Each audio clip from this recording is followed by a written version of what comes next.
History IQ. সাতটি রাজ্য একই ভূখণ্ডে, একই সংকটে, আবার একই স্বপ্নে বাঁধা, কিন্তু এদের নাম সেভেন সিস্টার্স কেন হলো? Sometimes a name carries more than geography, it carries memory, identity and emotion. এই নামটা শুনতে যতটা সুন্দর, এর ভেতরের ইতিহাস ততটাই গভীর। এখন প্রশ্ন হচ্ছে, এটা কি শুধু একটি রোমান্টিক উপাধি, নাকি এর পেছনে লুকিয়ে আছে ভূগোল, রাজনীতি, পারস্পরিক নির্ভরতা আর ভারতের উত্তর পূর্বের আলাদা পরিচয়ের গল্প? সবাইকে নমস্কার, welcome to my channel history IQ. আজ আমরা সেই গল্পটাই খুলে দেখব। সেভেন সিস্টার্স কি? নর্থ ইস্ট ইন্ডিয়া এর কথা উঠলে একটি নাম বারবার সামনে আসে, সেই নামটি হচ্ছে সেভেন সিস্টার্স। নামটা কেবল একটি ভৌগোলিক ট্যাগ নয়, বরং একটি সাংস্কৃতিক ও রাজনৈতিক পরিচয়। এই নামের মধ্যে আছে 7টি রাজ্যের মিলিত উপস্থিতি, আবার আছে তাদের আলাদা আলাদা স্বর।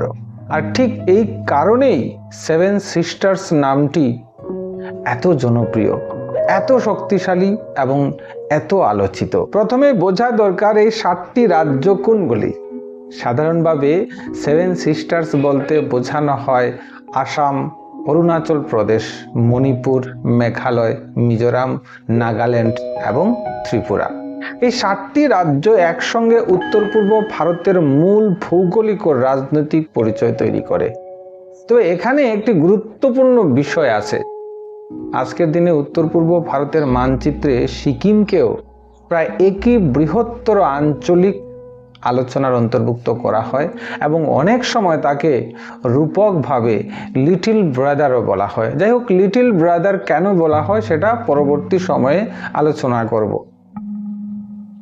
এতক্ষণ ভিডিওটা দেখে থাকলে অবশ্যই বুঝে যাচ্ছেন যে নর্থ ইস্টের জন্য কত গুরুত্বপূর্ণ এবং ভারতবর্ষের অন্যান্য জায়গার জন্য এই ভিডিওটা কতটুকু গুরুত্বপূর্ণ। তাই স্কিপ না করে পুরো ভিডিওটা দেখবেন, কেন সেভেন সিস্টার বলা হয় এবং এত গুরুত্বপূর্ণ কেন। সেভেন সিস্টার্স মূলত একটি ঐতিহাসিক ও সাংস্কৃতিক নাম, আর সিকিম পরে এই আঞ্চলিক আলোচনায় যুক্ত হয়েছে। এখন আসছি সেভেন সিস্টার্স নামের উৎপত্তি। এই নামটি কোথা থেকে এলো? এর উত্তর একেবারে এক লাইনে দেওয়া যায় না। সেভেন সিস্টার কোথা থেকে আসলো? কেউ বলেন নামটি এসেছে এই রাজ্যগুলির পারস্পরিক ঘনিষ্ঠতার কারণে, কেউ বলেন এটি উত্তর পূর্ব অঞ্চলের ভৌগোলিক বিচ্ছিন্নতা এবং একে অপরের উপর নির্ভরশীলতার প্রতীক থেকে এসছে। আবার অনেকের মতে এই নাম জনপ্রিয় হয়ে ওঠে মূলত 1970-এর দশকে, যখন ভারতের জাতীয় স্তরে উত্তর পূর্ব অঞ্চলকে একটি একক আঞ্চলিক পরিচয়ে বোঝানোর প্রয়োজন পড়ে। যেইভাবেই হোক না কেন, সেভেন সিস্টার্স নামটি ধীরে ধীরে একটি শক্তিশালী পরিচয়ে পরিণত হয়।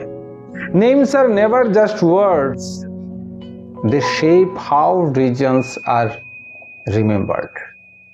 তাহলে রাজনৈতিক বাস্তবতা কি, বা রোমান্টিক ইমেজ না রাজনৈতিক বাস্তবতা এই সেভেন সিস্টারের নামের ক্ষেত্রে? নামের মধ্যে যে রোমান্টিক অ্যাপেল আছে সেটা অস্বীকার করার উপায় নেই। সেভেন সিস্টার্স শুনলেই মনে হয় যেন 7জন বোন একসাথে দাঁড়িয়ে আছে, আলাদা কিন্তু অটুটভাবে।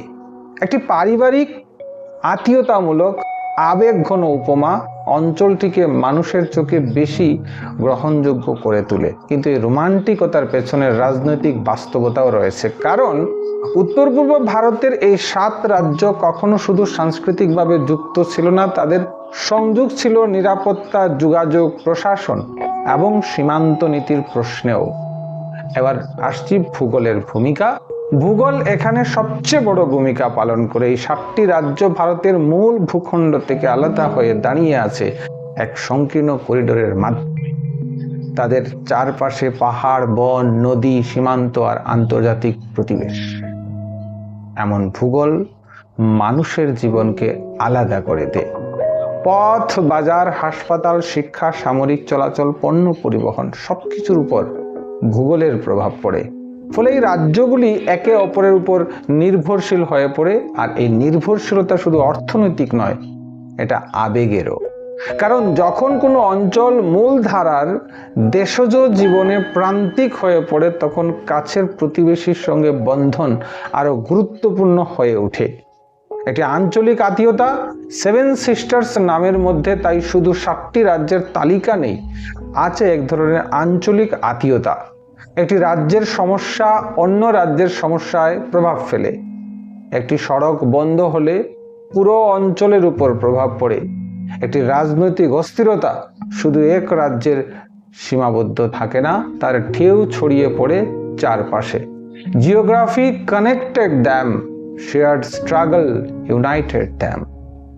অর্থনৈতিক সংযোগে যদি আসি আমরা, তাহলে বলতে হয় উত্তর পূর্ব ভারতের রাজ্যগুলি একে অপরের সঙ্গে ভৌগোলিকভাবে যেমন যুক্ত তেমনি অর্থনৈতিকভাবেও জড়িত। বাজার, শ্রম, কৃষিপণ্য, পরিবহন, জ্বালানি, জল সম্পদ এসবের প্রবাহ আলাদা রাজ্যের ভেতর দিয়ে হলেও আঞ্চলিকভাবে একে অপরের সঙ্গে সম্পর্কিত। কোন রাজ্যের অবকাঠামো উন্নত হলে তার প্রভাব পার্শ্ববর্তী রাজ্যে পড়ে, আবার কোথাও সংঘাত বা অবরোধ হলে একাধিক রাজ্যে তার সংকট সৃষ্টি হয়। এই বাস্তবতাই সেভেন সিস্টার্স নামকে শুধু কবিত্বময় নয়, কার্যকর রাজনৈতিক ভাষাও বানিয়ে দেয়। এবার আসছি এই নামের কালেকটিভ আইডেন্টিটিটা কি। নামের আরেকটি শক্তিশালী বিষয় হলো সামষ্টিকতা। ভারতের জাতীয় আলোচনায় উত্তর পূর্ব অঞ্চল বহুদিন ধরে আলাদা রাজ্য হিসাবে নয় বরং একটি বৃহত্তর অঞ্চলের অংশ হিসাবে দেখা হয়। এই কালেকটিভ আইডেন্টিটি কখনো সুবিধা দিয়েছে, কখনো সীমাবদ্ধতাও তৈরি করেছে। সুবিধা এই কারণে যে একসাথে কথা বললে অঞ্চলটি বেশি দৃশ্যমান হয়, কিন্তু সীমাবদ্ধতা এই কারণে যে 7টি রাজ্যের ভাষা, সংস্কৃতি, ইতিহাস এবং রাজনৈতিক বাস্তবতা এক নয়। অর্থাৎ সেভেন সিস্টার্স নামটি সহজীকরণ বটে, এটি একসাথে অঞ্চলকে তুলে ধরে কিন্তু ভেতরের পার্থক্যকে কখনো কখনো আড়ালো করে। সব রাজ্য কি একই রকম? এখানে আসে একটি গুরুত্বপূর্ণ প্রশ্ন, এই নাম কি সঠিক? কারণ সিস্টার্স শব্দটি শুনলে মনে হয় যে 7টি রাজ্য একই রকম, একই অভিজ্ঞতার, একই পথের প্রতীক, কিন্তু বাস্তবে তা নয়। আসাম, মণিপুর, মেঘালয়, মিজোরাম, নাগাল্যান্ড, অরুণাচল প্রদেশ এবং ত্রিপুরা প্রতিটির ইতিহাস আলাদা, জনগোষ্ঠী আলাদা, ভাষা আলাদা, রাজনৈতিক আঘাত এবং সংঘাতও আলাদা। কেউ দীর্ঘদিন রাজতন্ত্রের ইতিহাস বহন করেছে, কেউ কলোনিয়াল ফ্রন্টিয়ারের অভিজ্ঞতা, কেউ ইনসার্জেন্সি এর ছায়া, কেউ ইমিগ্রেশনের চাপ, কেউ আইডেন্টিটি মুভমেন্টের লড়াই। তাই সেভেন সিস্টার্স নামে আবেগ আছে, কিন্তু এর ভেতরে এক ধরনের সরলীকরণও আছে। নামটি এত জনপ্রিয় হলো কিভাবে? এই নাম এত টিকে গেল কেন? কারণ নামের শক্তি শুধু নির্ভুলতায় নয়, নামের শক্তি অনেক সময় আবেগে, স্মৃতিতে আর রাজনৈতিক সুবিধায়। সেভেন সিস্টার্স নামটি উত্তর পূর্ব ভারতের মূল ভারতের চোখে সহজে চেনার মতো করে তুলেছিল। একটা বড়, জটিল, বহুস্তরীয় অঞ্চলের জন্য একটি সংক্ষিপ্ত পরিচিতি তৈরি করেছে। মিডিয়া, শিক্ষা, রাজনীতি, ভ্রমণ সব জায়গায় এই নাম ব্যবহার করা সহজ ছিল। এইভাবে এটি জনপ্রিয় হয়ে ওঠে। একসঙ্গে সংকট, একসঙ্গে লড়াই। আরেকটি দিক হলো পারস্পরিক নির্ভরতা। এই 7টি রাজ্যের মধ্যে শুধু একই ভূগোল নয়, একই সংকটও অনেকবার দেখা গেছে। পরিবহন সমস্যা, সীমান্ত নিরাপত্তা, প্রাকৃতিক দুর্যোগ, অবকাঠামো ঘাটতি, অভিবাসন, পরিচয়ের প্রশ্ন, এই সব ইস্যু এক রাজ্য থেকে আরেকটি রাজ্যে ছড়িয়ে পড়ে। এই অবস্থায় অঞ্চলটির মানুষ বুঝেছে একা থাকা সম্ভব নয়। একসঙ্গে কথা বলা, একসঙ্গে দাবি তোলা আর একসঙ্গে নিজের উপস্থিতি দেখানো প্রয়োজন। সেভেন সিস্টার্স নামটি সেই একসঙ্গে দাঁড়ানোর প্রতীক হয়ে ওঠে। এই নামটির পশ্চাতে রাজনৈতিক শক্তি রয়েছে। নামটি তাই শুধু একটি লেভেল নয়, এটি এক ধরনের রাজনৈতিক ভাষা। এই ভাষা একদিকে যেমন ঐক্য তৈরি করে, অন্যদিকে আলোচনার ক্ষেত্রও নির্ধারণ করে। যখন বলা হয় সেভেন সিস্টার্স, তখন মূলত বোঝানো হয় এই রাজ্যগুলিকে আলাদা আলাদা না দেখে এক অঞ্চলের অংশ হিসাবে বুঝতে হবে। কিন্তু একই সঙ্গে মনে রাখতে হবে এই অঞ্চলের ভিতরে বহু বিভিন্নতা রয়েছে। ঐক্য আছে কিন্তু একরূপতা নেই, সংযোগ আছে কিন্তু এক জাতীয়তা নেই। এইভাবে দাঁড়িয়ে আছে সেভেন সিস্টার। সেভেন সিস্টার এমন এক গুচ্ছ রাজ্য যেখানে একে অপরের নির্ভরশীলতা প্রাসঙ্গিক হয়ে দাঁড়ায়। অনেক সময় উত্তর পূর্ব ভারতকে কেবল বিউটিফুল, মিস্টিরিয়াস, রিমোট বা এক্সোটিক হিসাবে দেখানো হয়। সেভেন সিস্টার্স নামটি সেই প্রবণতাকে কখনো কখনো আরো শক্তিশালী করে তোলে।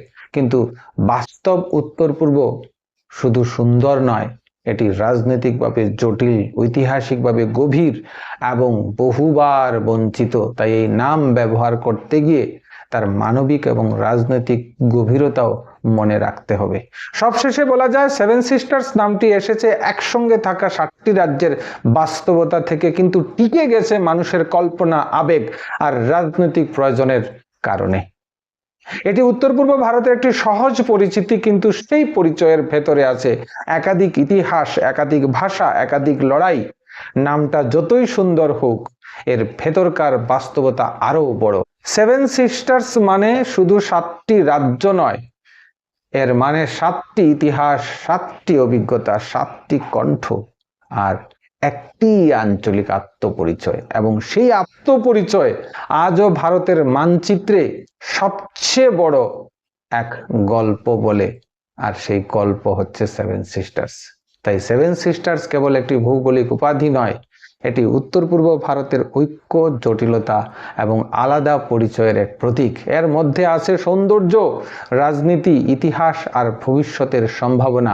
and perhaps that is why the name still survives, not just on map but in memory. আর ঠিক এই কারণেই নামটি আজও এত জনপ্রিয়, এত আবেগঘন এবং এত অর্থবহ। ভিডিওটা ভালো লাগলে অবশ্যই লাইক করবেন, শেয়ার করবেন আর নিজের কমেন্ট জানাতে ভুলবেন না। চ্যানেলটা অবশ্যই সাবস্ক্রাইব করবেন। সবাই ভালো থাকবেন। নমস্কার।